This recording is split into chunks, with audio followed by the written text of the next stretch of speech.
Mga alas 4 ng hapon na magayos na kami dito sa labas ng bahay dahil may trick or treat dito sa may subdivision namin. First time nga namin magganito kaya naman nag-prepare talaga ako ng mga candies para sa mga bata. Wala na nga akong oras para mamili kaya naman sa mismong araw nagpabili ako kay Kuyang Rider. Totoo lang, wala nga akong idea kung gaano ba karaming bata. Pagdating nga, eto, pinaayos ko na nga kagad kay mother. Bali yung mga pinabili ko, iba't iba. May mga chocolate, may candies, meron din namang bubble gum. Eto, nagpabili ako nito parang 30 pieces na milk bottle. Tapos ito ring finger flutes na may candy sa may loob. Ito ding bubblegum na may tattoo na 100 pieces naman. Tapos nagpabili din ako ng isa pang klase na candy. Tapos ito rin, nagpabili rin ako nitong gold coin na chocolate. Parang nasa 100 pieces din ata yan. Tapos ito ring klase din ng chocolate. Pabili din ako ng bubbles kasi for sure magugustuhan to ng mga bata. Tapos ang ginawa ni mother, tinransfer niya sa mga iba't ibang mga lalagyan para mas magandang tignan.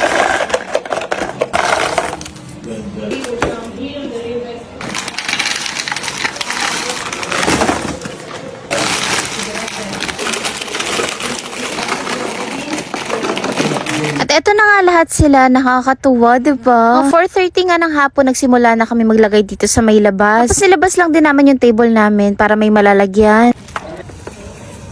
At wala pa nga alas 5, grabe, ang dami nang pumunta. Nakakatuwa tignan yung mga bata, lalo na alam mo yung nag-effort sila na mag-costume. Nakakatuwa din kasi yung sumali sa mga ganito kasi minsan lang naman sa isang taon.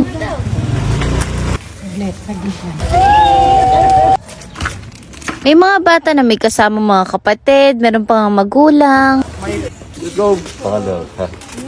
May magbibigay ba? Happy Halloween! Sabi mo kanya dati.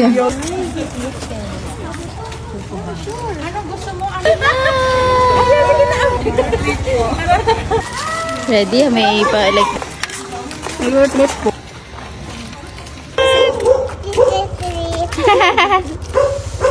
Thank you po. Hi!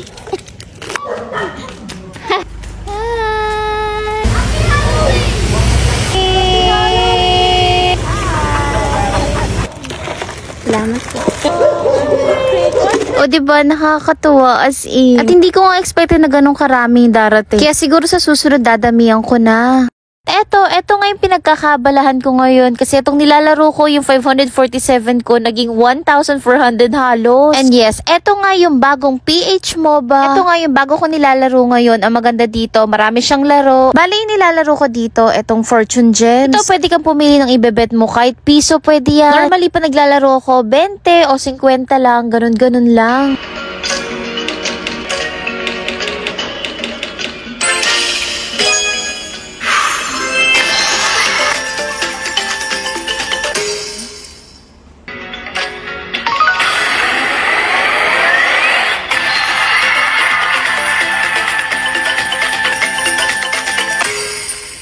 In sobrang dali lang, mas malaking bet, mas malaking panalo. O diba, yung 547 ko, nasa 600 plus na. At eto nga, kung sinuswerte ka nga naman, ayan. O diba, at syempre for withdraw na yan. Pero take note, bawal to sa mga bata. At syempre, play responsibly. Kaya naman, maglaro na rin kayo nito. Ilalagay ko na lang sa comment section yung link.